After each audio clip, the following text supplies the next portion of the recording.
Hello അസ്സലാമലൈക്കും. പുതിയൊരു വീഡിയോയിലേക്ക് എല്ലാവർക്കും സ്വാഗതം. അപ്പോൾ ഇന്ന് നല്ലൊരു അടിപൊളി ടേസ്റ്റ് ആയിട്ടുള്ള എക്സ്റ്റ്യൂ റെസിപ്പിയാണ്. അപ്പോൾ ഇതെങ്ങനെ ഉണ്ടാക്കാമെന്ന് നോക്കാം. നേരെ വീഡിയോയിലേക്ക് പോകാം.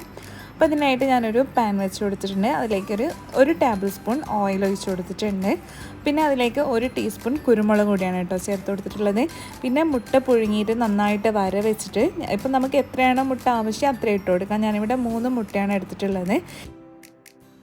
ഇതൊരു 5 മിനിറ്റ് ഈ ഓയിലിട്ട് നന്നായിട്ടൊന്ന് മൊരിയിച്ചെടുക്കണം. ഇങ്ങനെ ഇളക്കി നമ്മൾ ഒന്ന് ഫ്രൈ ചെയ്തെടുക്കണം. അപ്പോൾ ഈ കുരുമുളകിൻ്റെ ഫ്ലേവറൊക്കെ നന്നായിട്ട് മുട്ടയിൽ പിടിച്ച് കിട്ടും.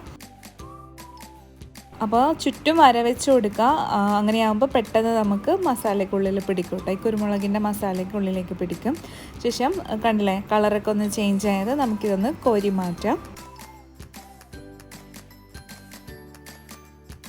ഇനി ഈ ഓയിലിൽ തന്നെ ഒരു സവാള, മീഡിയം സൈസ് സവാളയാണ് നീളത്തിൽ കട്ട് ചെയ്തത്, അതുകൂടി ഇട്ട് കൊടുത്ത് ഒന്ന് വഴറ്റിയെടുക്കാം.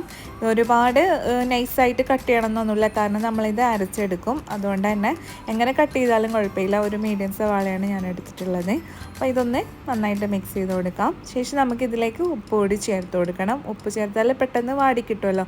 അതുപോലെ തന്നെ ഒരുപാട് വാടേണ്ട ആവശ്യമില്ല കേട്ടോ. ഒരു 3-4 മിനിറ്റ് നമ്മളിങ്ങനെ ഇളക്കി ഒന്ന് വഴറ്റിയെടുത്താൽ മതിയാവും. ഇനി ഇതിലേക്ക് ഒരു ചെറിയ പീസ് ഇഞ്ചി ചെറുതായി കട്ട് ചെയ്തിട്ട് ഇട്ട് കൊടുക്കാം. പിന്നെ അതുപോലെ 2 അല്ലി വെളുത്തുള്ളി കൂടി ചെറുതായിട്ട് കട്ട് ചെയ്തിട്ട് അതുകൂടി ഇട്ട് കൊടുക്കാം. ശേഷം നന്നായിട്ട് മിക്സ് ചെയ്ത് കൊടുക്കാം. ഇതൊന്നും ചതച്ചെടുക്കേണ്ട ആവശ്യമില്ല, കാരണം ഞാൻ പറഞ്ഞല്ലോ അരച്ചെടുക്കുന്നു. അതുകൊണ്ട് തന്നെ പീസ് തന്നെ ഇട്ട് കൊടുത്താൽ മതിയാവും. ആ പച്ചമണം പോകുന്നവരെ ഒന്ന് വഴറ്റിയെടുത്താൽ മതിയാവും.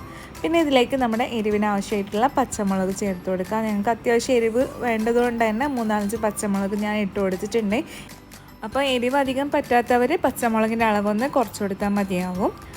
ഇതെല്ലാം കൂടി ഒരു 5 മിനിറ്റ് ഇങ്ങനെ ഇളക്കി ഒന്ന് വഴറ്റിയെടുക്കാം.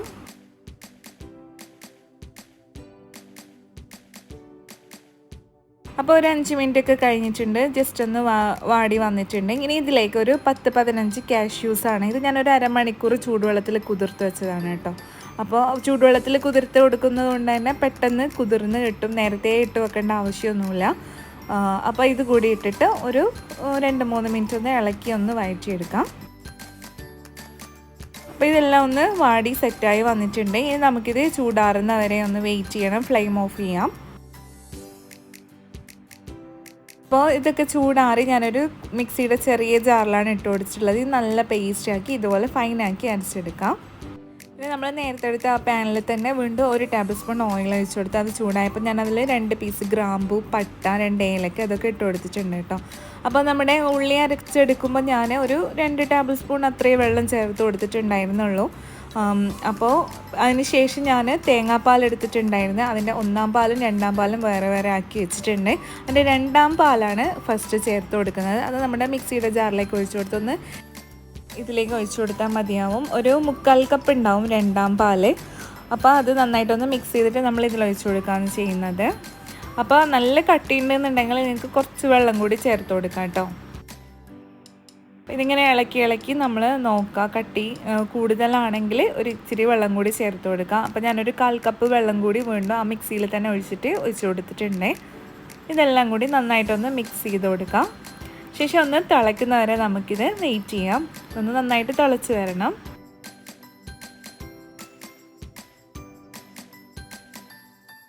അപ്പോൾ ഇത് തിളച്ച് തുടങ്ങിയിട്ടുണ്ട്. അപ്പോൾ ഇതിലേക്ക് നമുക്ക് 1 ടീസ്പൂൺ കുരുമുളക് പൊടിയും പിന്നെ ഒരു 1/4 ടീസ്പൂൺ ഗരം മസാല കൂടി ചേർത്ത് കൊടുക്കാം. പിന്നെ അതുപോലെ തന്നെ ഒരു പകുതി തക്കാളി നൈസായിട്ട് കട്ട് ചെയ്തത് അതുകൂടി ചേർത്ത് കൊടുക്കാം കേട്ടോ. ശേഷം നന്നായിട്ടൊന്ന് മിക്സ് ചെയ്ത് കൊടുക്കാം.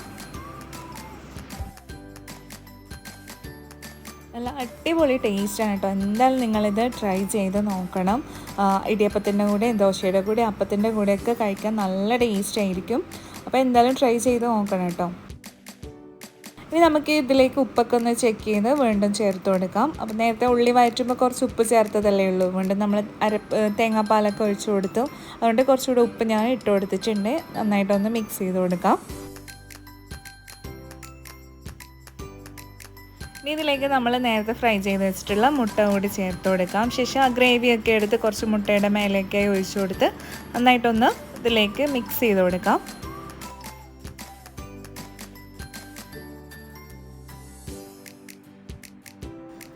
അപ്പോൾ മുട്ട ഇട്ട് കൊടുത്തതിന് ശേഷം നന്നായിട്ടൊന്ന് തിളച്ച് വന്നതിന് ശേഷം നമുക്കിതിലേക്ക് ഒന്നാം പാൽ ചേർത്ത് കൊടുക്കണം. അപ്പോൾ ഞാനിവിടെ ഒന്നാം പാൽ എടുത്തിട്ടുള്ളത് അരക്കപ്പാണ്. അരക്കപ്പ് ഒന്നാം പാൽ, നേരത്തെ 1/4 കപ്പോളം രണ്ടാം പാലാണ് ചേർത്ത് കൊടുത്തിട്ടുണ്ടായിരുന്നത്. അപ്പോൾ ഈ ഒന്നാം പാൽ ചേർത്ത് കഴിഞ്ഞാൽ പിന്നെ തിളക്കേണ്ട ആവശ്യമൊന്നുമില്ല, ഒന്ന് ചൂടായാൽ മതിയാവും. നന്നായിട്ട് എല്ലാം കൂടി ഒന്ന് മിക്സ് ചെയ്ത് കൊടുക്കാം. അപ്പോൾ എന്നും പറഞ്ഞ പോലെ എൻ്റെ ചാനൽ ആദ്യമായിട്ട് കാണുന്നവരാണെങ്കിൽ ഒന്ന് സബ്സ്ക്രൈബ് ബട്ടൺ ഒന്ന് പ്രസ് ചെയ്യുക, ഓളെന്ന ഓപ്ഷനും കൊടുക്കുക. പ്രീവിയസ് വീഡിയോസൊക്കെ കാണാം കേട്ടോ. നമുക്കിതിലേക്ക് മല്ലിയില കൂടി ചേർത്ത് കൊടുക്കാം. മല്ലിയില പുതിനയിലൊക്കെ ഇഷ്ടമുള്ള ആൾക്കാർക്ക് അതൊക്കെ ചെറുതായി കട്ട് ചെയ്ത് ചേർത്ത് കൊടുക്കാം കേട്ടോ. ഇത്രയും പണിയുള്ളൂ. നല്ല അടിപൊളി ടേസ്റ്റി ആയിട്ടുള്ള എഗ് സ്റ്റ്യൂ ആണ്. എന്തായാലും നിങ്ങൾ ട്രൈ ചെയ്യണം. കുട്ടികൾക്കൊക്കെ ഉണ്ടാക്കി കൊടുക്കുമ്പോൾ പച്ചമുളകിൻ്റെ അളവ് കുറച്ചാൽ മതിയാവും. നല്ല റിച്ച് ആയിട്ടുള്ള എഗ് സ്റ്റ്യൂ ആണ്. അപ്പോൾ എന്തായാലും ട്രൈ ചെയ്ത് ഫീഡ്ബാക്ക് അറിയിക്കുക, ഫാമിലിയിലൊക്കെ ഷെയർ ചെയ്യുക. അപ്പോൾ അടുത്ത നല്ലൊരു വീഡിയോ ആയിട്ട് വരുന്നവരേക്കും എല്ലാവർക്കും ബൈ. താങ്ക്